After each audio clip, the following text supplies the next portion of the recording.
စင်ကာပူနိုင်ငံမှာအိမ်ခန်းကားချင်တဲ့သူတွေနော် MRT နဲ့အနီးဆုံးနေတဲ့မှာအိမ်ခန်းတွေရှိပါတယ်ရှင်စပေါ်ငွေကြိုပေးစားမလို့နော်မနေ့ပြန်လာနေမယ်ဆိုလို့ရှိရင်ဒီနေ့မှလာမေးလိုက်နော်ဒီနေ့မှလာမေးပြီးလို့ရှိရင်မနေ့ပြန်တစ်ခါတည်းလာနေ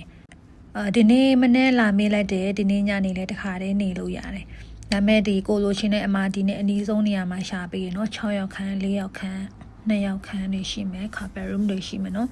ဈေးတွေကလည်းဒါအခန်းလျော်ပေါ်350အနေစားမယ်350 450ပေါ့ carpet room တွေဆိုရှင်တော့900 1200လောက်ရှိမယ်ပေါ့နော်ဒါအခန်းနဲ့အကုန်လုံး register ပါပြီးသားနော် visit သမားများဆိုလို့ရှင်တော့အနည်းဆုံးတစ်လနေပေးရမယ်ဒါမဲ့ deposit ပေးစမ်းမလို့နော်အခန်းတွေအမြဲတမ်းရှိပါတယ်လာမေးလို့ရပါတယ်နော်လိုချင်တဲ့ MRT အနီးနားတိုင်းမှာအခန်းတွေရပါတယ်နော်ဒါလိုချင်တဲ့သူတွေလာမေးလို့ရပါတယ်ယောက်ျားလေးမိန်းကလေးနော်